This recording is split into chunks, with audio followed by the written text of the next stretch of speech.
o ministério dela próspero, em nome de Jesus, amém. Amém, querido, você pode se sentar.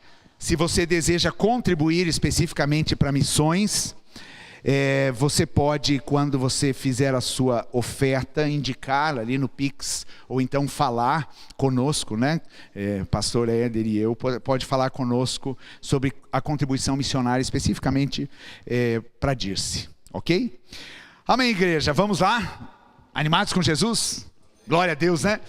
Mais um domingo a gente se encontra, isso é maravilhoso, muito bom a gente... Opa, sumiu minha tela aqui. Muito bom a gente poder celebrar o Senhor. E nós estamos nesse mês de agosto falando no tema Conectando Vidas. Este tema tem a ver conosco, mas tem a ver com a nossa missão, tem a ver com aquilo que o Senhor requer de nós, né? A partir do momento que nós fomos conectados com Jesus, nós somos chamados a ser aqueles que conectam outros a Cristo. Então, esteja bem atento. No primeiro domingo nós falamos sobre conectando vidas com Deus. Eu expus aqueles 4 exemplos, né, tão simples da Bíblia, e como é simples a gente conectar pessoas a Deus.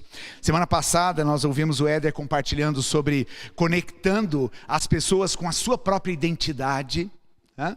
E isso é importante e é necessário. As pessoas precisam entender que elas são imagem e semelhança do Senhor. E hoje nós vamos falar sobre conectando vidas com o propósito. Conectando vidas com o propósito.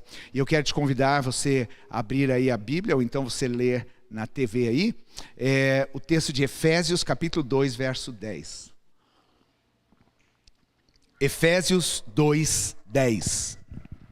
Esse é um texto muito conhecido, né? E ele vem dentro de um contexto aqui onde o apóstolo Paulo está falando que por meio de Cristo Jesus nós somos tirados da morte e trazidos para a vida. O Senhor deu um propósito para a nossa vida. E no final desse bloco aqui, ele termina com esse verso, que é quase como uma poesia. Pois foi Deus quem nos fez o que somos agora. Em nossa união com Cristo Jesus, Ele nos criou para que fizéssemos as boas obras que Ele já havia preparado para nós. Vamos ler juntos esse versículo, gente? Vamos lá, bem forte aí. Pois foi Deus quem nos fez o que somos agora. Em nossa união com Cristo Jesus, Ele nos criou para que fizéssemos as boas obras que Ele já havia preparado para nós. Gente, esse texto a gente poderia ficar muito tempo refletindo sobre ele. Na primeira parte diz que foi Deus quem fez aquilo que nós somos agora, né? Certamente, como a gente viu aqui, o nosso querido irmão Leônidas, né, falando do vaso que foi quebrado e o Senhor nos refez em Cristo Jesus. Nós somos hoje pessoas diferentes do que éramos antes de conhecer a Jesus, não é verdade? Quem testemunha disso, quem pode declarar que isso é uma verdade na sua vida? Amém. Então houve conversão na sua vida, né? Porque aquele que diz que se rendeu a Jesus, se converteu a Cristo, mas a vida não mudou, ele precisa dar uma revisadinha ali na sua caminhada, né? Então, Deus quem nos fez quem somos agora. Eu não era esse Reinaldo, né? Eu fui transformado, eu fui recriado em Cristo Jesus. E dele continua, é por causa desta união com Cristo que Jesus nos criou. Nós fomos recriados, nós nascemos de novo, nós fomos regenerados. Sermos regenerados significa gerar de novo, porque quando fomos gerados a primeira vez, nós acabamos escolhendo o caminho do pecado, da separação de Deus, da morte. E agora Cristo Jesus vem para nos gerar de novo, nos gerar para a vida, nos gerar por meio do Espírito Santo, nos gerar para sermos estas novas criaturas em Cristo Jesus. Querido, nós precisamos falar isso com a boca cheia, né? Eu sou uma nova criatura, né? Aquele Reinaldo antigo lá morreu, não tinha chance nenhuma, não tinha nenhuma perspectiva para aquela pessoa. Mas agora eu sou uma nova pessoa, uma nova criatura, por causa de Cristo Jesus, porque nele eu fui recriado. Mas agora o texto continua. Nós fomos recriados para quê? Só para viver no bem bom, graças a Deus, sou salvo agora, vamos esperar Jesus voltar e vamos para o céu, desfrutar da eternidade? Não, ele nos criou para quê? Com uma finalidade. Ele nos criou ou nos recriou para um propósito. E gente, isso é o que as pessoas mais buscam na vida, né? Propósito. Para que eu vivo? Qual é o propósito da minha vida? Qual é o propósito da minha existência? E a falta de entender isso, que faz com que muitas pessoas, elas vegetem, não vivam. Porque falta um propósito. Elas podem até ter recurso, elas podem ter até uma profissão, elas podem ter até atividade, ter gerado uma família, mas sempre fica aquele vazio, o propósito. Qual é o meu propósito? E diz ali, ele nos criou para que fizéssemos as boas obras. E esta expressão é uma expressão que dá mais uma série de mensagens, né? Boas obras, obras que sejam admiráveis, obras que as pessoas olhem e pensam, isso não vem de você, né? Você já fez alguma coisa por alguém, né? E uma boa obra, né, que você fez dirigido por Deus, né? Deus às vezes te fala, vai lá e faz um pãozinho, né, Sirlei? E dá para o teu vizinho ali, e de repente a pessoa fala, meu Deus, você se preocupou comigo, obrigado. E a pessoa fica tão maravilhada com uma coisa tão simples. Isso é uma boa obra porque vem do Espírito Santo. As boas obras que Jesus está falando aqui não são aquelas boas obras que a gente ouve por aí. Sabe, precisamos fazer o bem, né? Para ver se lá no fim das contas a gente ganha lá um espacinho no céu, né? Pelo menos uma kitnetzinha. Não é esse tipo de boa obra que o apóstolo Paulo está falando. Não é a obra que surge de mim mesmo. Sabe aquela coisa assim, né, de pôr a mão no bolso porque você vê alguém pedindo, ai que dó, daí você tira 5, 2 lá e dá para aquela pessoa. Não, é uma obra que vem do Espírito Santo. Foi para isso que nós fomos recriados em Cristo Jesus. E agora o mais curioso no final desse verso é que ele diz, para que a gente fizesse as obras que ele o quê? Já havia preparado. E aqui que a gente chega no ponto, o ponto do propósito. Deus não cria nada sem propósito. Existe um propósito para tudo aquilo que Deus faz. Deus não cria as coisas aleatoriamente, sem função, sem sentido. Tudo que Deus faz, existe um propósito. Portanto, olhe para você assim e diga assim, eu fui criado para um propósito. Deus te criou para um propósito. Este propósito de Deus na sua vida é a coisa mais preciosa que você passa a compreender quando você conhece a Jesus. Então não são obras que eu invento de fazer, são obras que Ele já preparou. Estão preparadas, elas já estão prontas, elas estão numa prateleira. E se eu entendo o meu propósito, eu vou fazer o quê? Eu vou buscar essa presença de Deus, eu vou buscar Jesus e dizer, ok Pai, quais são os propósitos ou quais são as obras para segunda-feira, dia 21 de agosto? O que o Senhor quer de mim? A gente não vive mais para nós mesmos. Como era o ministério de Jesus? Jesus, a todo momento ele separava um tempo para ir para o Pai, não era? Sobe o monte, despede a multidão, acorda de madrugada, e ele ia ter um tempo com o Pai. Por quê? Porque ele queria saber a agenda. Deus me dá agenda. Qual é a minha agenda? E a gente é tão rígido muitas vezes, né? Nas nossas, naquilo que a gente tem para fazer. Semana que vem eu estou cheio de coisa, e você está cheio de coisa ali, né? Agora minha pergunta é, estas coisas que você está fazendo são obras que já havia sido preparada pelo Pai? Então é sobre isso um pouquinho que eu quero compartilhar com vocês. Isso não tem a ver conosco, mas vai ter a ver com aquelas pessoas que o Senhor quer alcançar. Porque nós precisamos entender, nós que estamos caminhando com Jesus, a pessoa que vive esse relacionamento com Deus, ela deveria já ter entendido o seu propósito de vida. Eu acho complicado, às vezes, algum crente que está lá 10 anos caminhando com Jesus e fica falando, ai, não sei o meu propósito. Oi? Vamos ler a Bíblia então? E o primeiro propósito de Deus, quando Ele nos conecta com Ele, é relacionamento com Deus. Esse é o primeiro propósito de Deus na sua vida. Tudo vai começar no relacionamento, nessa conexão. Quando você conhece esse Deus, quando você sabe que esse Deus já preparou para você obras, que Ele já tem tudo que você precisa fazer para Ele. A gente cantou essa canção fortíssima aqui, né? Eu me rendo. Eu disse assim, Senhor, né? O Senhor está ouvindo. O Senhor está ouvindo a gente cantar isso, né? Eu me rendo, faz o teu querer, né? Mas daí amanhã, na segunda-feira, você precisa estar sensível para perguntar para o Senhor, Senhor, qual é o seu querer para hoje? Essa minha agenda aqui, esses meus planos, eles estão conectados com a tua vontade e o teu querer? Propósito é percurso, não é fim. Propósito é hoje. Propósito não fala do final da carreira, está falando deste momento. O propósito diz respeito a uma função que a gente tem. E não adianta nada você ter um objeto, né? Por exemplo, né?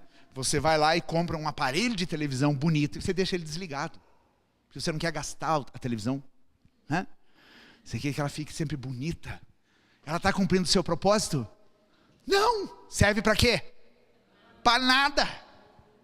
Dá, joga fora, né? Porque se você tem uma televisão que você não assiste, né? Então quer dizer, ela perdeu o propósito. E nós precisamos pensar na nossa vida assim também. Qual é o meu propósito? É o meu propósito para hoje? O que Deus espera de mim? E eu preciso viver para isso. Propósito é para hoje, para agora. Não tem a ver com o fim das coisas. Agora, quando a gente fala de propósito, eu quero, antes de entrarmos aqui no filé mignon aqui da mensagem, eu quero falar sobre 3 coisas importantes a respeito de propósito, tá? Que eu quero que você fique em mente durante toda a mensagem. O primeiro é o seguinte: não existe propósito sem união com Cristo.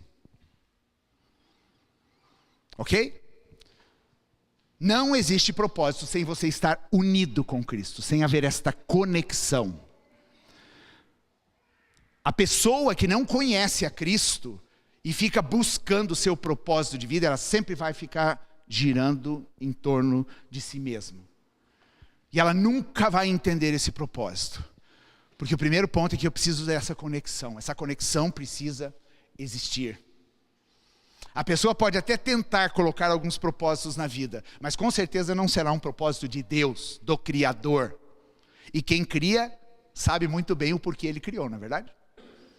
As outras pessoas não sabem por que determinados objetos são criados. Você pode até falar, bom, uma televisão foi feita para se conectar, para passar programações, para, né, projetar coisas do YouTube e tal, mas você fica limitado àquilo. Mas a pessoa que criou todo o sistema e que conhece bem aquele aparelho, sabe de todas as funções e de toda a capacidade que aquela televisão tem. Assim é a nossa vida. Somente unidos com Cristo, nós entendemos plenamente o nosso propósito. Então esse é o primeiro ponto. Segundo ponto é que não existe propósito autocentrado.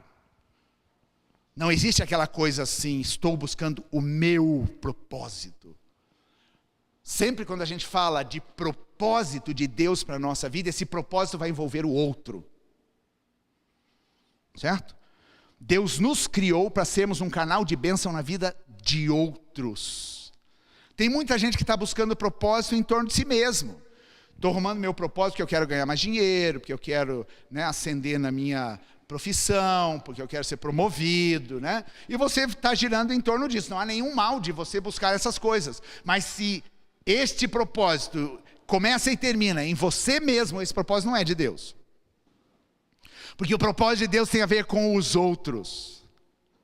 E a gente vai ver alguns exemplos na Bíblia aqui. O propósito de Deus tem a ver com esse compartilhar da vida. A minha vida está a serviço das outras pessoas.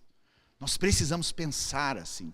Esta é a mensagem do reino de Deus. Quando Jesus veio para esse mundo, ele se preocupava consigo mesmo? O propósito dele tinha a ver só com ele vir, sofrer, morrer na cruz e tchau? Não. A vida de Jesus completamente estava voltada para o próximo, para as pessoas. Jesus amava isso. Então não existe propósito individual, aquela coisa minha, eu e eu mesmo, né? O propósito sempre vai nos conectar com pessoas. A minha vida precisa estar a serviço dessas outras pessoas. E em terceiro lugar, não existe propósito que não venha de Deus. Porque foi Ele que escreveu e preparou estas boas obras. Essas obras estão preparadas. Então a gente se conecta com Deus por meio de Jesus Cristo, mas o propósito vem dele. É Ele que diz o porquê Ele nos criou e o que Ele requer de nós. Então essas três coisas, fique com ela em mente aí. Não existe propósito sem união com Cristo. Não existe propósito autocentrado, é o meu propósito, é para mim mesmo, para o meu crescimento. E não existe propósito que não venha do próprio Deus, porque foi Ele que preparou todas as coisas para a gente executar esta obra que Ele já planejou.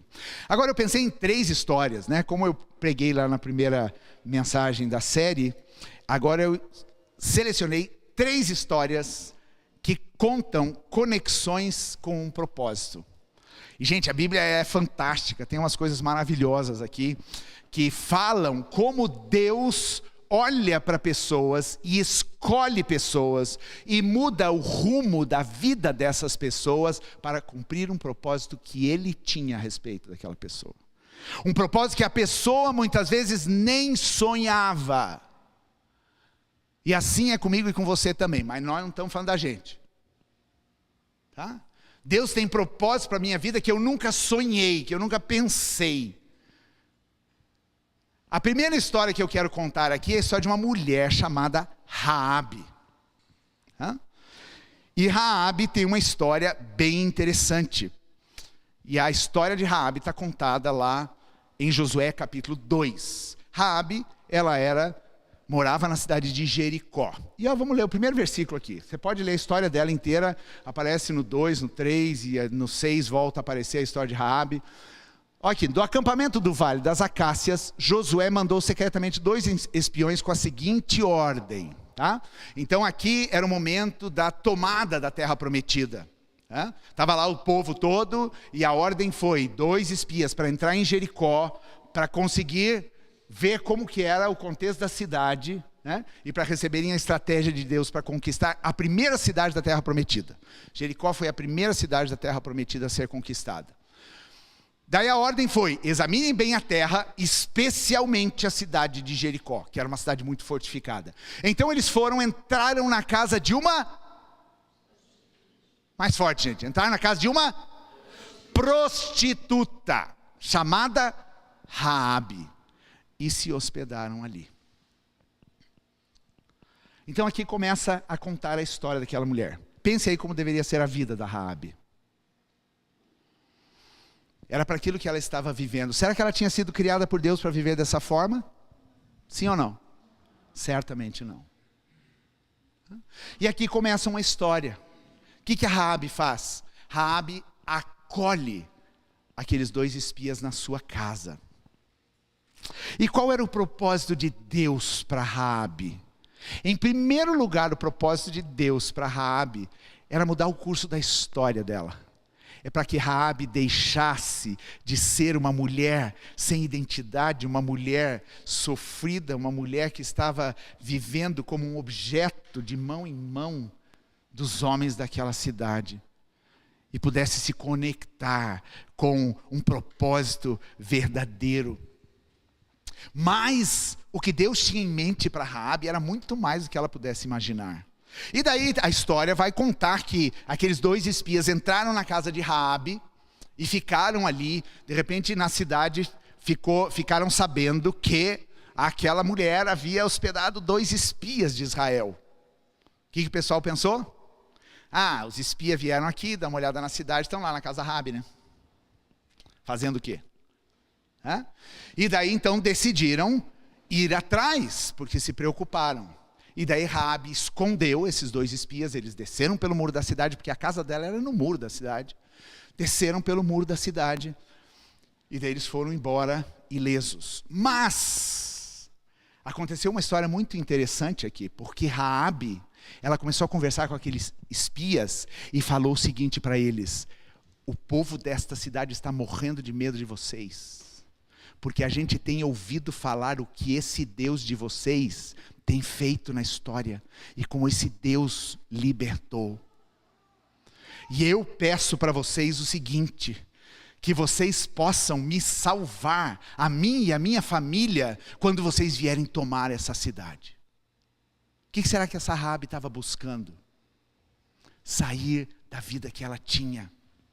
E ela clama para aqueles 2 espias: olha, quando vocês vierem destruir essa cidade, por favor, salvem a mim e a minha família. Ou seja, ela estava dizendo: nós queremos nos submeter e sermos escravos de vocês, porque a gente tem ouvido de um Deus. Aquela mulher tinha um grito dentro dela, clamando por uma libertação, clamando por um propósito e por uma vida completamente nova. E daí os espias fizeram um acordo com aquela mulher. Disse: olha, Raabe, o seguinte, eles desceram por uma corda. Disse: por essa corda que a gente vai descer, era uma corda vermelha. Era um tecido vermelho que estava jogado pela janela e dava para ver de longe naquela muralha. Deixe esta corda pendurada nesta janela. E quando vocês virem que nós vamos vir destruir a cidade, entre você e toda a sua família na sua casa, e você vai ser liberta. Ou seja, aqueles espias deram um plano de salvação para Raabe e para sua mulher. E falaram o seguinte: se você obedecer isso, a gente cumpre o nosso trato. O que aquela Raabe fez? Imediatamente deixou aquele cordão vermelho, aquele cordão escarlate. Para que isso aponta, gente? Isso aponta para Jesus. Isso aponta para a redenção. Isso aponta para o sangue. Raabe já cria num Deus que poderia redimi-la daquela história tão triste e de tanto sofrimento que ela vivia. E aconteceu que a cidade foi destruída e Raabe e a sua família foram salvos. Depois você pode ler a história inteira dessa Raabe. Mas olha que interessante, agora a gente vai pular lá para o Novo Testamento, Mateus capítulo 1. Mateus capítulo 1 fala da genealogia. E olha o que diz aqui, está falando da genealogia de quem? De Jesus Cristo. E diz assim: Salmão foi pai de Boaz, e a mãe de Boaz era Raabe. Boaz foi pai de Obed, e a mãe de Obed foi Rute. Obed foi pai de Jessé, e o próximo versículo aí, Rafa, que foi o pai do rei Davi. Estão entendendo onde essa Raabe foi parar? Quem ela era mesma? Uma prostituta de Jericó, uma cidade que iria ser destruída pelos israelitas. Quem ela se tornou? Ela se tornou o bisavó do rei Davi. Ela entrou na genealogia de Jesus, do Messias. Gente, isso é maravilhoso. É maravilhoso ver o plano de Deus. A gente cantou aqui sobre a bondade de Deus, né? Gente, Deus é bom ou não é bom? Olha que coisa maravilhosa, como Deus se importa com as pessoas, como Deus tem uma história e tem um propósito. Aquela Raabe nunca sequer tinha passado na mente dela que poderia existir vida fora daquele sofrimento e daquele estigma que ela tinha de ser uma prostituta numa cidade. Mas quando ela foi conectada com Deus e a família dela foi salva, esta mulher entrou na genealogia do Messias. Porque ela creu, porque ela se rendeu, porque ela buscou viver para o propósito de Deus. A segunda historinha que eu quero contar para vocês é a história de uma vizinha de Raabe, que era Rute. Ok? A história de Rute. A história de Rute está conectada com essa história de Raabe. E daí que você vê o propósito de Deus e como Deus vai mexendo, né, nas peças do jogo de uma forma tão maravilhosa. E a gente já viu lá na genealogia de Jesus que Raabe e Ruth aparecem na mesma história. Na genealogia de Jesus aparece 4 mulheres, ou melhor, 5, com Maria. E não era comum se citar nome de mulheres em genealogias. Mas essas mulheres apareceram. A primeira delas foi Raabe. E a segunda delas foi Ruth. E aparece então o nome de Ruth. E a história de Ruth e de Raabe, elas vão se conectar. Qual era o propósito de Deus na vida de Ruth? E aí a gente vai ver a história dessa mulher, né? Vamos lá, Ruth capítulo 1, verso 16 e 17. A história é longa, é um livrinho de 4 capítulos, você pode ler depois, durante essa semana. Porém, Ruth respondeu, ok, o que estava acontecendo aqui? Elimeleque e Noemi, junto com seus filhos Malom e Quilion, saíram de Belém, eles eram da cidade de Efrata, na região de Belém, de Judá. Belém de Judá foi onde Jesus nasceu, depois lá de tantos anos para frente, né? Essa família era desse lugar, mas começou a haver uma fome muito grande na cidade de Israel. E daí esta família decidiu sair e ir buscar alimento e uma oportunidade de vida numa terra estrangeira, que era a terra de Moabe. Então eles viveram nessa terra dos moabitas. E aqui é uma história trágica, porque Elimeleque morre, marido de Noemi. Daí os 2 filhos de Noemi tinham se casado com moabitas. Uma delas era Ruth e a outra delas era Orfa. O que aconteceu? Desgraça pouco é bobagem, essa mulher perdeu também os 2 filhos. Ficou uma viúva, sozinha, sem arrimo, numa terra estrangeira. Tanto que na história ela vai falar, não me chamem mais de Noemi, chamem de Mara, porque minha vida ficou amarga. Uma mulher cheia de feridas. Com as 2 noras, Ruth e Orfa. E daí ela fala para as noras, olha, me deixem, eu vou voltar para a minha terra, e seja o que Deus quiser da minha história. O destino, o propósito de Noemi, estava fadado, né, a voltar e talvez depender de pessoas, né, sem nenhum propósito maior, ela não conseguia enxergar mais isso. E daí uma das noras, Orfa, disse assim, não, eu vou ficar aqui então, Deus abençoe, eu a beijo, né? Vou tentar arrumar um outro homem para mim aí, né? Mas Ruth respondeu assim para Noemi, para sua sogra, não me proíba de ir com a senhora, nem me peça para abandoná-la. Onde a senhora for, eu irei. Onde morar, morarei.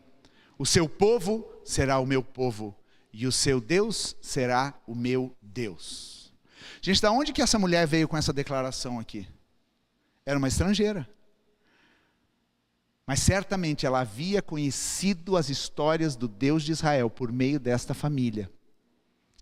E ela decidiu se conectar com esse Deus de Noemi. Ela disse, não, eu vou contigo. Qual era a expectativa que Noemi tinha? Qual era a expectativa que Ruth tinha de um futuro? Praticamente nenhum. 2 mulheres, sendo que uma agora seria estrangeira na terra da sua sogra. Qual pode ser a perspectiva dessas mulheres? Nenhuma. Mas a história dá uma reviravolta.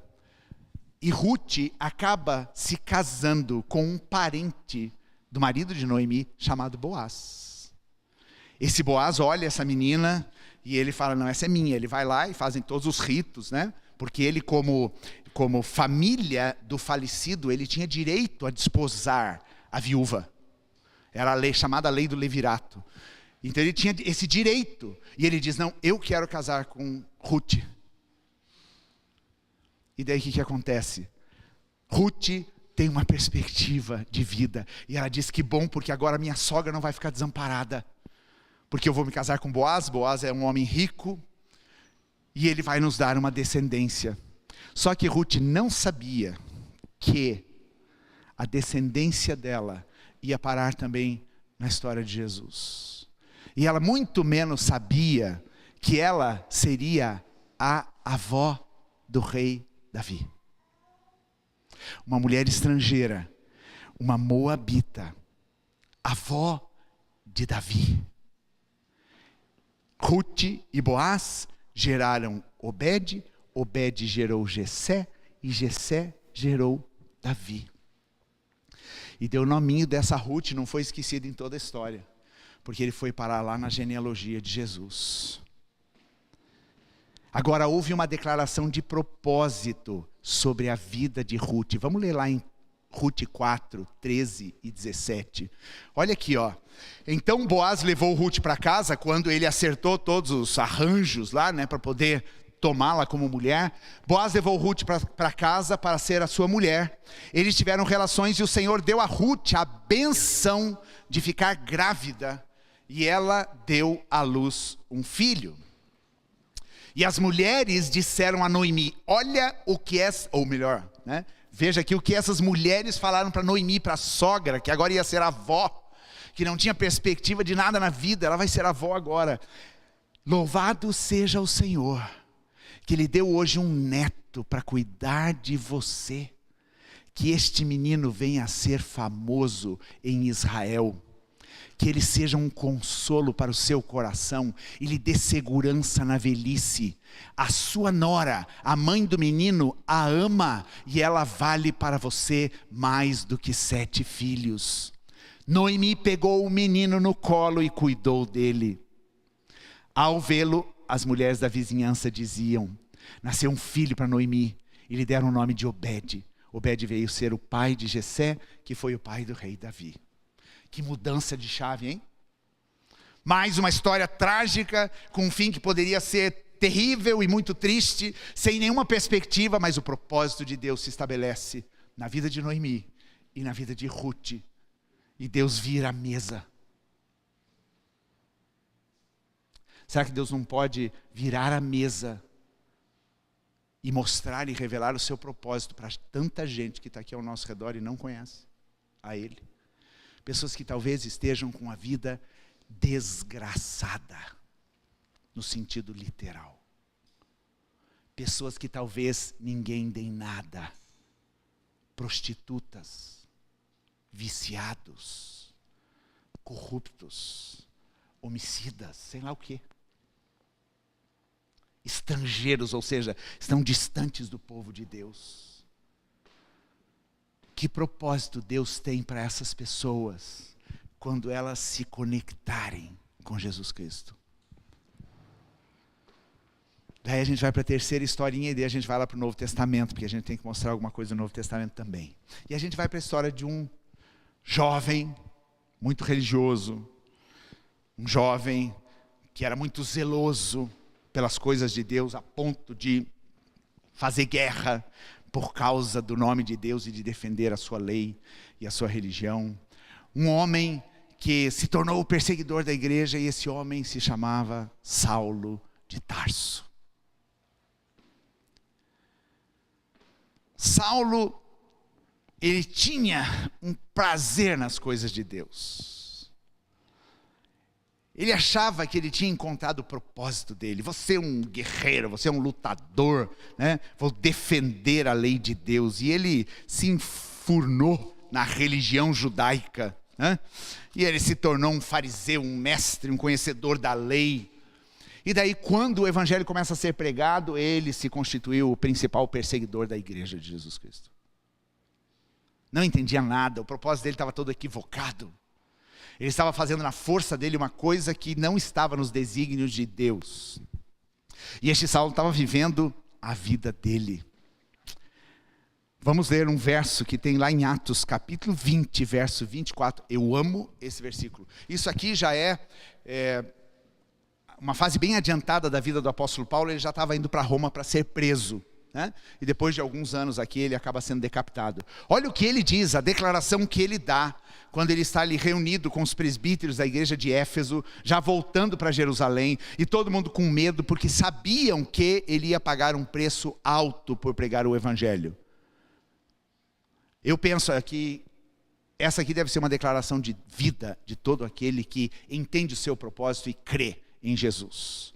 Mas Paulo falando, mas eu não dou valor à minha própria vida. O importante é que eu complete a minha missão e termine o trabalho que o Senhor Jesus me deu para fazer. Paulo se preocupava, e a missão é esta, anunciar a boa notícia da graça de Deus. A preocupação de Paulo era cumprir a missão. Paulo estava focado no propósito para o qual ele havia sido chamado. Aqui a palavra traduzida é missão, mas o sentido desta palavra aqui é o curso da minha vida. Ou seja, ele não estava falando do fim, ele estava falando do curso da vida. Ele estava falando do propósito de eu existir hoje, de eu ser quem eu sou hoje, de eu estar no lugar onde eu estou hoje, de eu estar no trabalho em que eu estou hoje. É o curso da minha vida. E Paulo entendia isso, e ele viveu completamente para isso, depois que ele entendeu a graça de Jesus Cristo. Lembra que eu falei? Não existe conexão com o propósito se você não está unido com Cristo Jesus. Paulo achava que o propósito da vida dele é ser um belo de um religioso, né? Cheio de ira e de raiva, e, né? Impondo as suas convicções na sua própria força. Mas agora, quando ele se conecta com Jesus, quando ele tem aquela experiência com Jesus Cristo ali na estrada de Damasco, ali ele entende o propósito de Deus para a vida dele. Deus tinha um propósito completamente diferente daquilo que Paulo estava vivendo. E qual era o propósito de Deus para Saulo, né, lá no começo? Que ele experimentasse e conhecesse a graça de Jesus Cristo, para poder anunciar essa mensagem para o mundo. Paulo vivia, isso estava na veia de Paulo, isso estava no estilo de vida. Ok? E não é porque ele era Paulo, é porque ele havia se conectado com Deus. E ele havia entendido que o propósito de Deus para a vida dele era pregar a boa notícia. Será que esse é o seu propósito também e o meu? Ou não? Será que o meu propósito é contar a boa notícia de Jesus? Ou não? Isso aí acho que é só para o Leônidas, né? Ou para os pastores. Se tem um propósito na sua vida que já está assim decretado, é que você é um portador dessa boa notícia. Não precisa buscar propósito não, tá? Você é a pessoa que detém esse tesouro e essa mensagem maravilhosa. Agora vamos ver o que foi profetizado sobre a vida de Paulo quando ele foi batizado. Porque Ananias, então, foi aquele homem que foi chamado por Deus lá em Damasco, era um cristão. E daí Deus falou com Ananias, ó, o negócio é o seguinte, eu vou te levar para casa de um cara e você vai se encontrar com aquele Saulo. Sabe, o Saulo, a fama dele, Ananias sabia muito bem quem era Saulo e estava morrendo de medo, né? Mas Deus falou, eu quero que você vá lá na casa onde ele está, você vai orar por ele, ele vai voltar a enxergar, porque ele ficou cego desde que ele viu aquela luz brilhante na estrada. E você vai batizá-lo. Tá bom, Deus. Meu Deus, eu vou agora batizar e vou dar uma mensagem para um cara que estava exterminando os cristãos. Mas Deus tinha um propósito na vida de Ananias. E Ananias cumpriu esse propósito. Agora imagina só, né, o sentimento de Ananias depois que ele viu Paulo fazendo aquele arraso. Eu batizei esse cara porque Deus me pediu para batizar esse homem. E onde foi parar? Cada um com o seu propósito. E lá em Atos capítulo 9, o verso 15, quando Ananias se encontra com Saulo, diz, mas o Senhor disse a Ananias. Primeiro Deus fala, dá o recado para Ananias, tá? Ananias foi buscar de Deus. Deus, o que eu faço na minha agenda hoje? Minha agenda já está pronta. Deus falou, nada disso, separa um tempo que você vai visitar um cidadão aí. E daí Deus fala com ele, vá pois, eu escolhi esse homem para trabalhar para mim. Gente, quando a gente fala de propósito, a gente fala de escolha. Você não está aqui aleatoriamente, você não se encontrou com Jesus porque você decidiu ter uma vida mais piedosa. Jesus mesmo fala, não foram vocês que me escolheram, fui eu que escolhi vocês. E quando a gente é escolhido para quê? Só porque a gente é bonitinho? A gente é escolhido porque Deus tem um propósito, porque Deus tem uma missão. Eu não estou aqui hoje porque eu decidi seguir uma carreira missionária e pastoral. Eu estou aqui porque eu tenho consciência que eu fui escolhido no ventre da minha mãe. Sabe o nível da coisa? Porque este é Deus. Não importa o caminho que eu segui, Deus tinha uma escolha para mim. E um dia este propósito foi manifestado. Então Deus fala com Ananias: eu escolhi esse homem. Acho que Ananias já estava resmungando: Deus, mas como é que você pode escolher um cara tão mal desse jeito? Ah não, Deus, espera aí. Paulo, olha que cara, ele diz que teme a Deus aí, tem a lei de Deus, mas é um assassino. E daí ele continua: a fim de que ele anuncie o meu nome aos não-judeus, aos reis e ao povo de Israel. Olha o propósito de Deus na vida de Saulo aqui, sendo contado para Ananias. Quem ia falar do propósito que Deus tinha para Saulo era o próprio Ananias, confirmando aquela experiência que ele tinha tido. Eu mesmo, Deus falando para Ananias, essa parte acho que Ananias gostou. Eu mesmo vou mostrar a Saulo tudo que ele terá que sofrer por minha causa. Ah, então tá bom, Deus, porque ele tem que pagar pelo que fez, né? E aí então Deus revela para Ananias o propósito na vida daquele Saulo, diante de quem ele estaria dali a alguns minutos. E de fato isso acontece, e Saulo se tornou aquela pessoa que se tornou. Queridos, eu fecho essa minha mensagem lembrando que isso aqui não tem a ver com o propósito de Deus para a minha vida. Tem a ver com o propósito de Deus para a vida daqueles que ainda não estão aqui.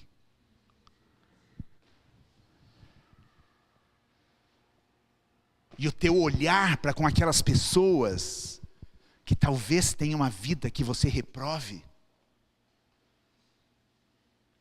porque é uma prostituta de Jericó, ou porque é um religioso assassino, e você começa a ter um monte de restrições, e você não ouve a voz de Deus falando: ele é para mim um vaso escolhido.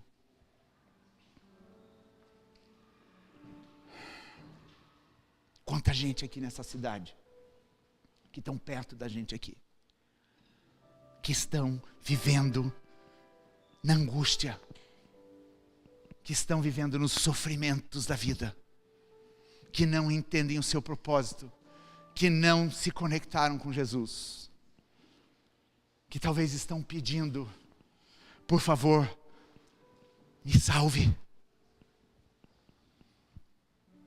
Me salve dessa minha história. Me salve dessa vida. As perspectivas são horríveis. E daí se levanta a igreja de Jesus Cristo, que sou eu e você. E a gente começa a anunciar uma mensagem de salvação. E de repente Deus fala assim: invista naquela pessoa. Você só vê um carvão, eu vejo um diamante. Você só vê alguém desprezível. Essa pessoa não precisa de dó. Essa pessoa precisa se conectar comigo e entender o meu propósito para ela.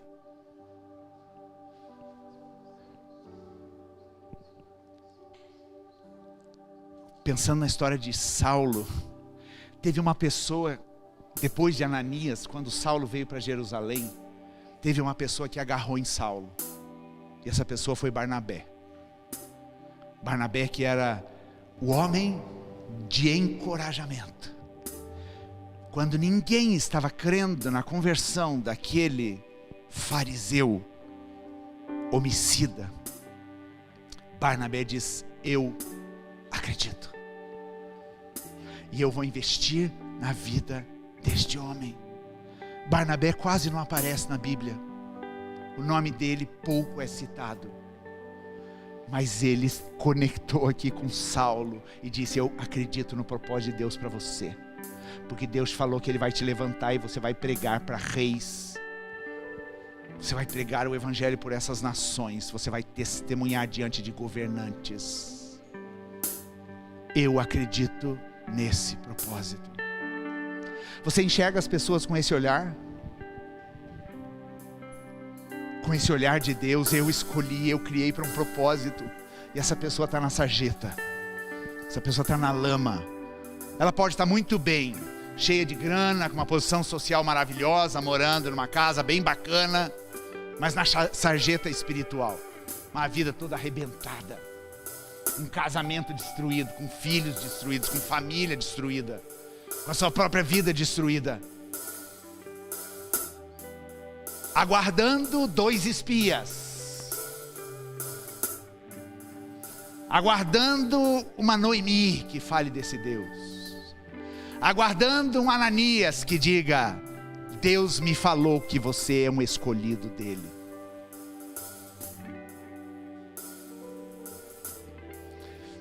Aonde estão as Raabes? Aonde estão as Rutes? Aonde estão os Saulos que ainda não foram alcançados, que ainda não se conectaram com o propósito de Deus? Aonde estão essas pessoas? E o que nós estamos fazendo para que essas pessoas sejam conectadas com o propósito de Deus? O que eu estou fazendo para isso? É por meio de Deus, do agir de Deus, que essas pessoas vão sair da condição que estão. E quem Deus vai usar? Deus vai usar aquele que está disposto, aquele que consegue enxergar com o olhar do Senhor, aquele que diz: eu estou unido com Cristo e eu estou pronto para realizar as obras que o Senhor já preparou para mim. E como eu penso nisso quando eu falo de Jesus para as pessoas? Eu disse: Deus, eu quero encontrar essas pedras preciosas aí que estão no meio da lama, que ninguém dá valor nenhum, porque talvez esta pessoa tão marginalizada, tão desprezada, tão sofrida, possa se tornar alguém que vai ser usada poderosamente pelo Senhor, com um testemunho maravilhoso, com uma história de vida que vai arrastar muita gente. Eu me lembrei de novo, mas eu não podia repetir a história, né? Eu me lembrei do Gadareno. Aquele homem entendeu o propósito de Deus para a sua vida. Jesus colocou aquele homem no trilho do propósito, e ele viveu para aquilo, e ele contou aquilo que Deus tinha feito. Quer dizer, essa é uma mensagem desafiadora para nós enquanto igreja. Existem Raabes, Rutes e Saulos que estão aqui perto da gente, e a gente precisa ir em busca, a gente precisa se dedicar, porque propósito não tem a ver comigo, só com as minhas conquistas. Propósito tem a ver com o outro, a minha vida em serviço do outro, não para ser servido, mas para servir, para ir em busca dessas pessoas.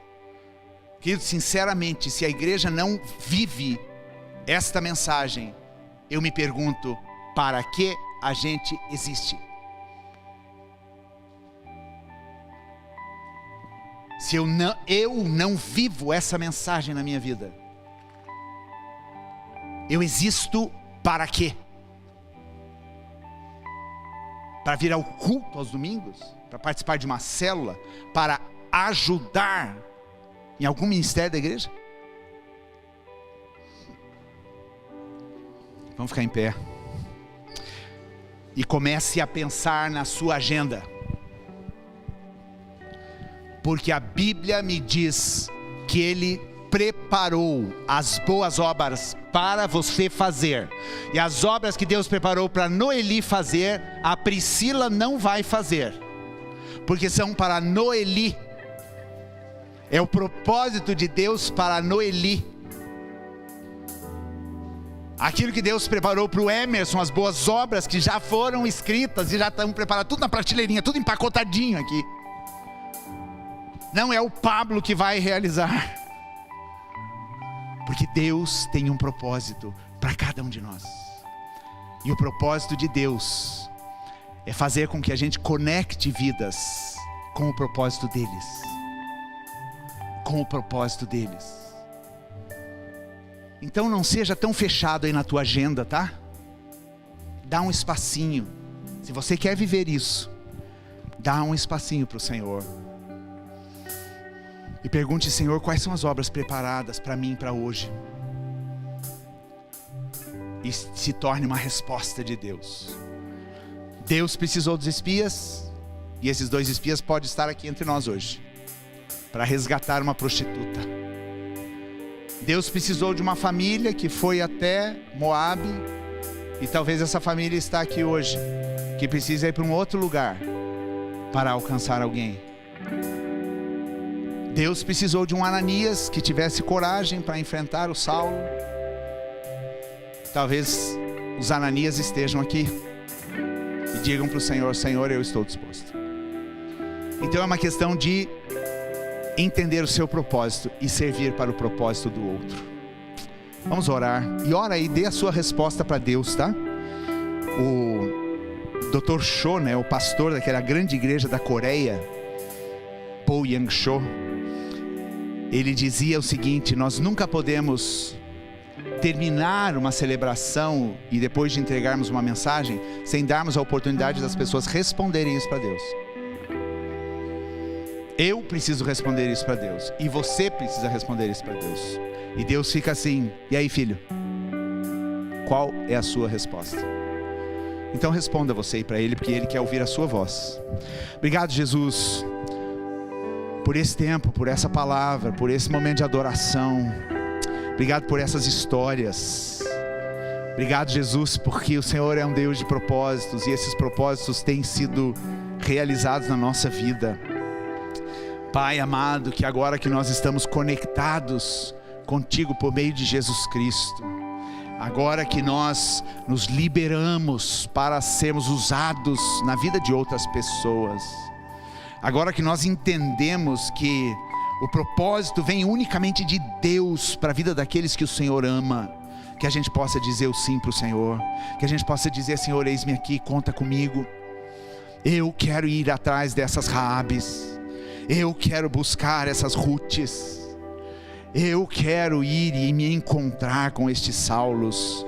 Não importam aonde eles estejam, não importam a história de vida, mas que eu seja um canal de Deus para contar para estas pessoas o seu propósito, para poder trazer sentido e razão da vida.